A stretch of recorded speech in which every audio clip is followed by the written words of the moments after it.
Hello दोस्तों, आज है 5 जून 2024 दिन बुधवार का। हिंदी तिथि ज्येष्ठ कृष्ण चतुर्दशी। और आइए बात करते हैं आज के मुख्य समाचार, बड़ी खबरें, देश और दुनिया का ताजा अपडेट लेकर हाजिर हो गए। आज का ये वीडियो बहुत ही ज्यादा ऐतिहासिक होने वाला है, स्पेशल होने वाला है, बहुत मजा आने वाला है और काम की बड़ी अपडेट खबरें आप देखने वाले हैं। किसान भाइयों के लिए, युवाओं के लिए, कर्मचारियों के लिए, आम जनता से जुड़े कई महत्वपूर्ण फैसले जानेंगे। लोकसभा चुनाव 2024 रिजल्ट के बारे में जो अब तक के अपडेट्स आए हैं उनकी जानकारियां भी लेंगे। किस पार्टी की सरकार बनने वाली है, बीजेपी और कांग्रेस को कितनी सीटें मिली हैं, तमाम जानकारियां और अपडेट्स देखने वाले हैं। है ना, वीडियो के साथ आप बने रहिएगा। बिना टाइम विलंब के शुरुआत करते हैं आज की पहली बड़ी खबर। आज 5 जून का दिन है और हर साल 5 जून को हम विश्व पर्यावरण दिवस मनाते हैं, वर्ल्ड एनवायरनमेंट डे सेलिब्रेट करते हैं। आज का दिन इसलिए मनाया जाता है ताकि ज्यादा से ज्यादा लोगों को प्रकृति से जुड़ी हुई समस्याओं के बारे में जागरूक किया जा सके। पर्यावरण दिवस पर्यावरण के प्रति जागरूकता बढ़ाने के लिए मनाया जाता है और विश्व पर्यावरण दिवस को मनाने का फैसला साल 1972 में संयुक्त राष्ट्र संघ द्वारा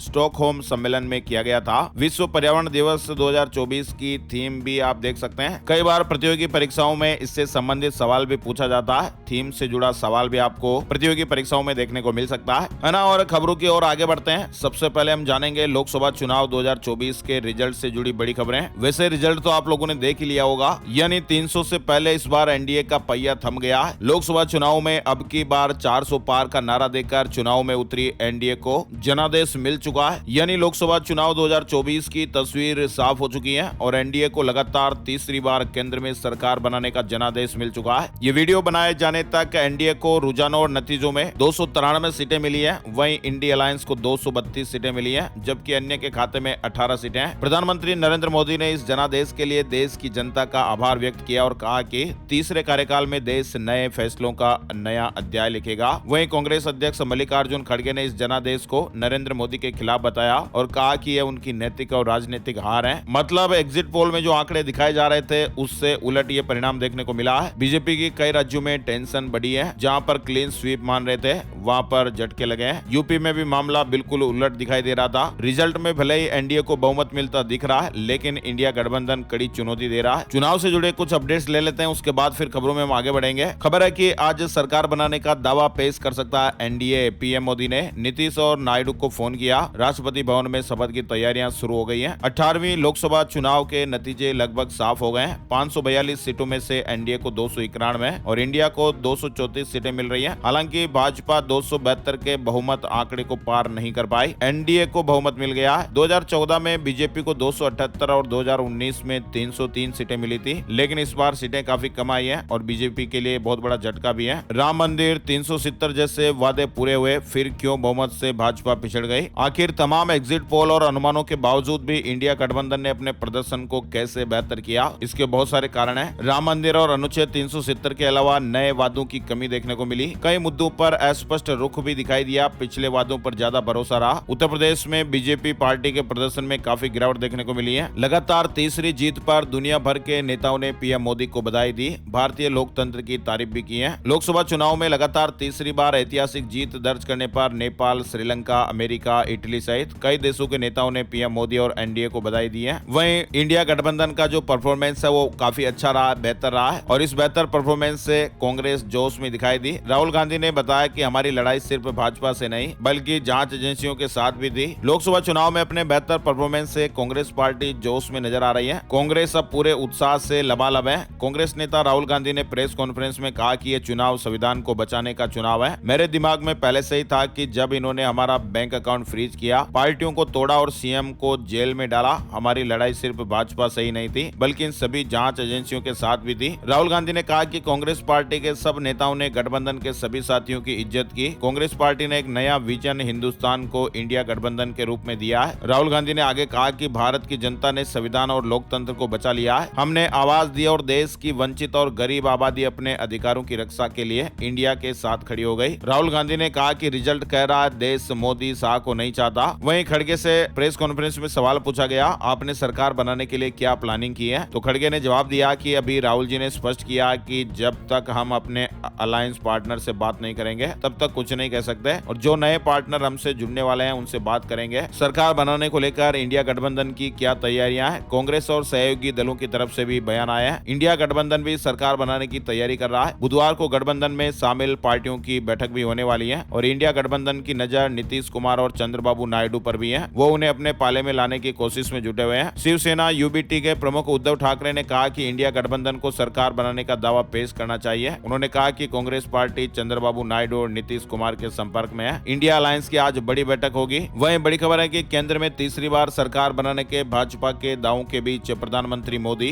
मंगलवार को पार्टी मुख्यालय भी पहुंचे। चुनाव रिजल्ट्स आ रहे थे और शाम के समय पार्टी मुख्यालय पीएम मोदी पहुंचे और वहां पर उन्होंने कार्यकर्ताओं को संबोधित किया। लेकिन पीएम मोदी ने अपने स्पीच में भाजपा कम और एनडीए का नाम ज्यादा लिया। 34 मिनट के धन्यवाद भाषण में भाजपा का नाम 6 बार लिया, वहीं एनडीए यानी भाजपा के सहयोगी दल का हवाला 8 बार आया। प्रधानमंत्री ने विशेष तौर पर आंध्र प्रदेश के पूर्व मुख्यमंत्री चंद्रबाबू नायडू और बिहार के मुख्यमंत्री नीतीश कुमार का भी जिक्र किया। पीएम मोदी ने दोनों के नेतृत्व में शानदार प्रदर्शन की सराहना की। पीएम मोदी ने कहा कि विरोधी एकजुट होकर भी उतनी सीटें नहीं जीत पाए जितना बीजेपी अकेले जीती है। वैसे आपको बता दें बीजेपी ने अकेले कितनी सीटें जीती है, इसका आंकड़ा आप देख सकते हैं। रात 2:39 तक का ये अपडेट आप देख सकते हैं कि बीजेपी ने 240 सीटें जीती, कांग्रेस ने 99, समाजवादी पार्टी ने 37, एआईटीसी ने 29 और डीएमके ने 22, टीडीपी ने 16, जेडीयू 12। चुनाव आयोग की वेबसाइट है जहां पर इस तरह से रिजल्ट शो हो रहे थे। तीसरा कार्यकाल बड़े फैसलों वाला होगा। पीएम मोदी ने संबोधन दिया और इसमें 10 बड़ी बातें भी सामने निकल कर आई। पीएम मोदी ने कहा कि ये विजय दुनिया के सबसे बड़े लोकतंत्र की जीत है। पीएम मोदी ने कहा कि राष्ट्रहित को हमेशा आगे रखा। पिछले 10 वर्षों में देश ने कई फैसले लिए हैं। हमने दुनिया की सबसे बड़ी जन कल्याणकारी योजनाएं चलाई। पीएम मोदी ने कहा कि यह रुकने और थमने का समय नहीं है। भ्रष्टाचार के खिलाफ जंग जारी रहेगी। उत्तर प्रदेश में एनडीए को 30 सीटों का नुकसान हुआ है। वोट शेयर 8% घटा है। सपा ने 37 सीटें जीती हैं, कांग्रेस ने 6 सीटें जीती हैं। पीएम मोदी के 7 मंत्री भी हार गए। यूपी की 80 सीटों के रिजल्ट में भाजपा को बड़ा नुकसान हुआ। एनडीए को 36 सीटें मिली जबकि इंडी गठबंधन को 43 सीटें मिली हैं। यानी 2019 की तुलना में देखा जाए तो एनडीए को 30 सीटों का नुकसान और इंडी गठबंधन को 39 सीटों का सीधा सीधा फायदा हुआ है। जनता ने लगातार तीसरी बार एनडीए को दिया स्पष्ट बहुमत। चुनाव नतीजों के बीच सीएम योगी का ये बयान भी सामने आया था, है ना। और चुनाव नतीजे आते ही एक्टिव हुआ इंडिया गठबंधन। नीतीश कुमार को ऑफर किया उप प्रधानमंत्री का पद। इस तरह की मीडिया रिपोर्ट्स और खबरें भी काफी ज्यादा चल रही हैं। सूत्रों के हवाले से मिली जानकारियों के मुताबिक कांग्रेस ने बिहार के मुख्यमंत्री और जनता दल यूनाइटेड के अध्यक्ष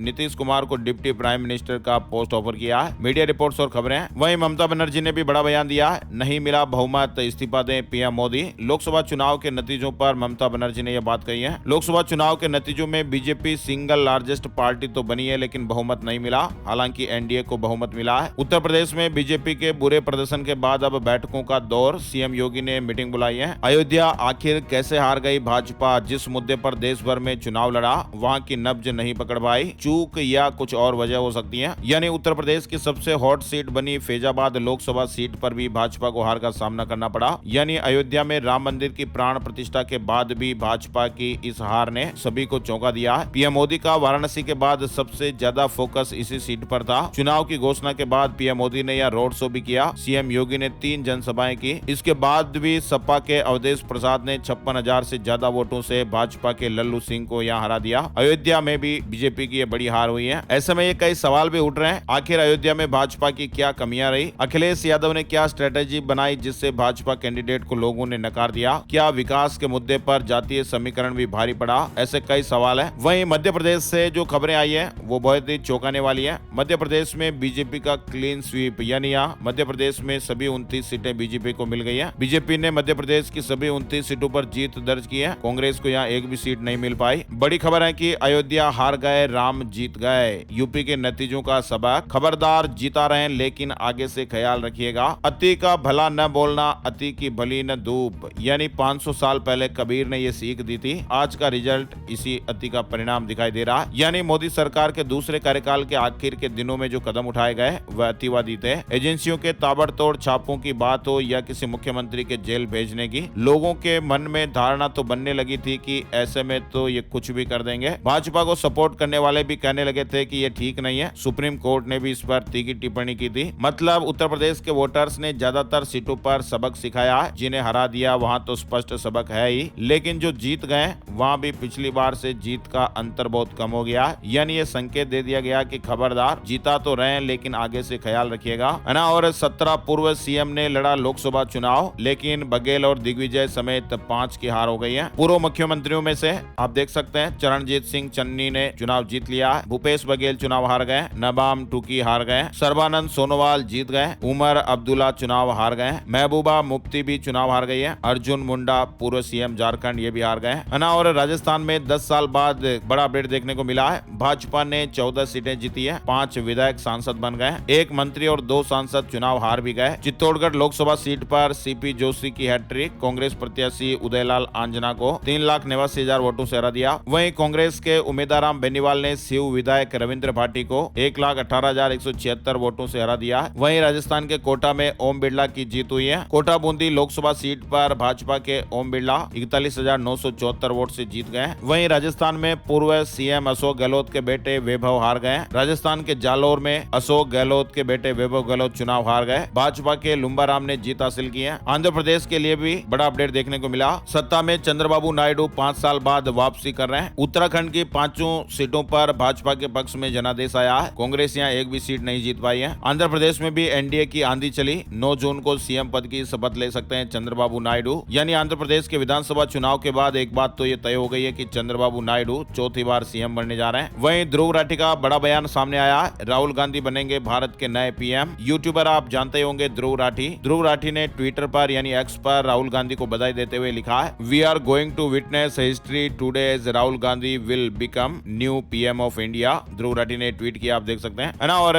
मेरठ में अरुण गोविल 10,000 वोटों से जीते हैं। केरल में बीजेपी की एंट्री हुई है। कर्नाटक में नुकसान उठाना पड़ा है। उड़ीसा में 24 साल का पटनायक राज खत्म है। बीजेपी 78 सीटें जीत रही। आंध्र प्रदेश में एनडीए सरकार बन रही है और गठबंधन को 164 सीटें। उड़ीसा में 24 साल से सत्ता में काबिज नवीन पटनायक के हाथ से सत्ता खिसक गई है। बीजेपी को 147 में से 78 सीटें, वहीं बीजेडी को 51 सीटें मिली है। और राज्य में भाजपा पहली बार अकेले सरकार बना रही है। पंजाब में कांग्रेस ने सबसे ज्यादा 7 सीटें जीती है। 3 आम आदमी पार्टी को 4 मंत्री हारे हैं। जेल से चुनाव लड़ने वाले अमृतपाल की भी सबसे बड़ी जीत हुई है। जालंधर सीट पर पूर्व सीएम चन्नी जीत गए। पंजाब में 2 सीटों पर जीत ने सभी को चौंकाया। जेल में बंद अमृतपाल और सर्वजीत जीत गए। और झारखंड से जुड़ी बड़ी अपडेट खबर आ रही है। झारखंड की गांडेय विधानसभा उपचुनाव में 20 मई को मतदान हुआ था। गांडेय विधानसभा सीट से हेमंत सोरेन की पत्नी की जीत हो गई है। विधानसभा रिजल्ट से जुड़ा अपडेट है। झारखंड के पूर्व मुख्यमंत्री हेमंत सोरेन की पत्नी कल्पना सोरेन को इस विधानसभा उपचुनाव में जीत हासिल हुई है। वहीं मंडी में बॉलीवुड एक्ट्रेस कंगना रनौत जीत गई है। 70,000 वोटों की लीड मिली। हिमाचल प्रदेश में भी बीजेपी ने 4 सीटें जीती है, यानी सभी 4 सीटों पर परचम लहराया। इंदौर में नोटा ने सबको चौंकाया। देश में सबसे ज्यादा वोट लाकर चुनावी नतीजों में दूसरे नंबर पर रहा। मतलब स्वच्छता के मामले में लगातार कई सालों से नंबर 1 इंदौर सीट पर नोटा को रिकॉर्ड वोट मिले। नोटा दबाने का मतलब रहा कि वोटर चुनाव में खड़े किसी भी प्रत्याशी को अपने नेता के रूप में नहीं देखना चाह रहे थे। इसीलिए इंदौर ने नोटा के मामले में रिकॉर्ड बना दिया। हरियाणा में बीजेपी को बड़ा झटका लगा है। सीएम बदला, जेजेपी से नाता तोड़ा, फिर भी हार गई है। लोकसभा चुनाव में उत्तर प्रदेश की तरह ही हरियाणा में भी बीजेपी को तगड़ा झटका लगा। वहीं अपडेट खबर आ रही है, चुनावी नतीजों के बाद अब यह साफ हो गया कि भाजपा के नेतृत्व में गठबंधन की सरकार तो बनेगी, लेकिन किसी भी बड़े आर्थिक सुधार के लिए भाजपा को गठबंधन दलों के फैसले पर निर्भर रहना पड़ेगा।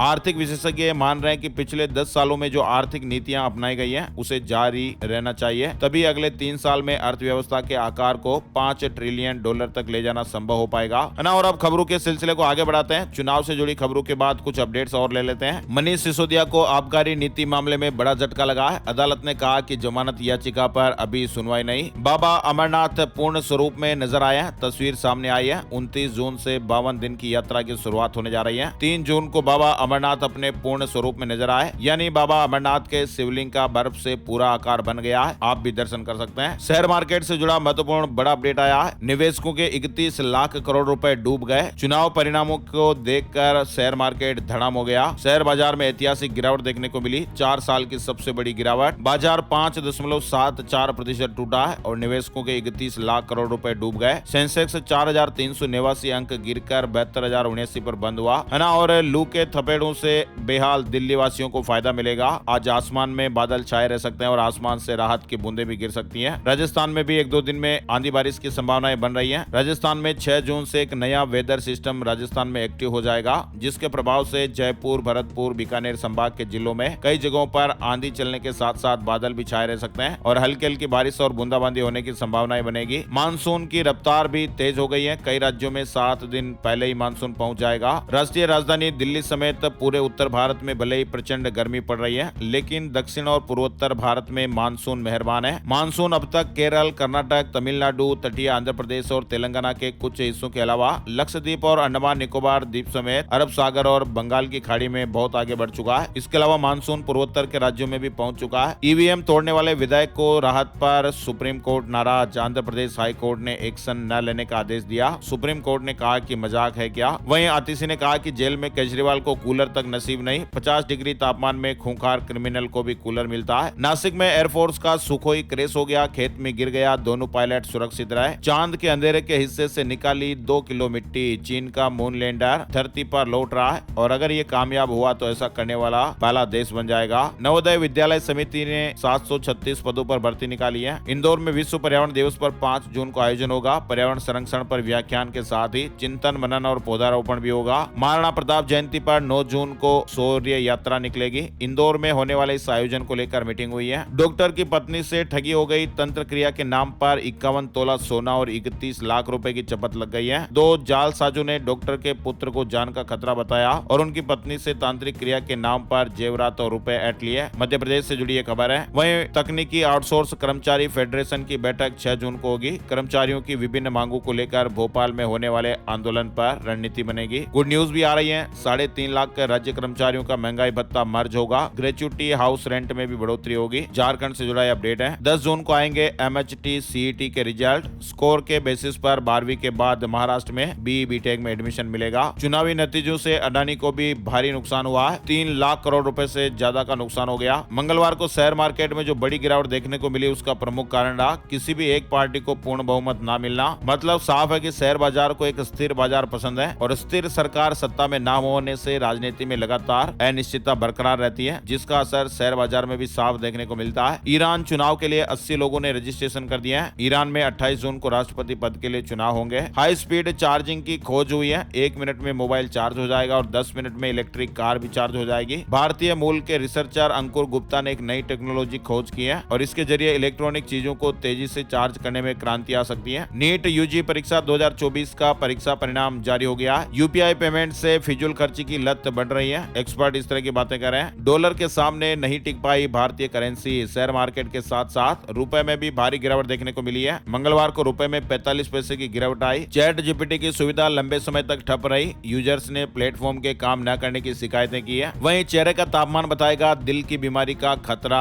AI कमाल कर रहा है। चेहरे की थर्मल इमेजिंग और आर्टिफिशियल इंटेलिजेंस का उपयोग करके हृदय रोग के खतरे को सही ढंग से पता लगाया जा सकता है। इस तरह की बात BMJ health and care informatics पत्रिका में प्रकाशित एक शोध में कही गई है। होंडा ने अपने चुनिंदा डीलरशिप के माध्यम से अमेज को CNG किट के साथ पेश किया। गूगल AI कोर्स से जुड़ी ये खबर है। गूगल ने AI का नया कोर्स शुरू किया है। 10 घंटे में सर्टिफिकेट मिल जाएगा। राजस्थान में भजनलाल सरकार ने हजारों विद्यार्थियों को तोहफा देने की तैयारी की है। मेधावी विद्यार्थी टैबलेट वितरण योजना के तहत राजस्थान के 55,000 से ज्यादा बच्चों को अब जल्दी टैबलेट मिलने वाले हैं। अखिलेश यादव की रणनीति नहीं समझ पाई बीजेपी, यूपी में बुरी तरह हारी। उत्तर प्रदेश से जुड़ी एक और खबर है। यूपी में 50,000 किसानों ने किया मुफ्त बिजली योजना के लिए आवेदन। 30 जून आवेदन की अंतिम तारीख है। 20,000 हेक्टेयर क्षेत्र में नया नोएडा बसाया जाएगा। जल्दी मास्टर प्लान को मंजूरी मिलेगी। यूपी के ग्रेटर नोएडा में नया नोएडा बसाने की तैयारियां शुरू हो गई हैं। और अब चलते चलते बात कर लेते हैं gold price today, silver price today, सोने चांदी के भाव। सोने चांदी की कीमतों में तेजी दिखाई दी। 10 ग्राम 24 कैरेट सोना 751 रुपए महंगा होकर 72,527 रुपए पर पहुंच गया। चांदी की बात करें तो 1 किलो चांदी 1,069 रुपए महंगी होकर 91,286 रुपए प्रति किलोग्राम में बिकी। है ना। तो ये थे दोस्तों आज के मुख्य समाचार, बड़ी खबरें, हेडलाइंस और सुर्खियां अपडेट। ये वीडियो आपको कैसा लगा कमेंट करके जरूर बताइएगा। और वीडियो की जानकारी अच्छी लगी है तो अपने यार दोस्तों के साथ, जान पहचान वालों के साथ, परिवार वालों के साथ इस वीडियो को आप फेसबुक और व्हाट्सएप पर भी जरूर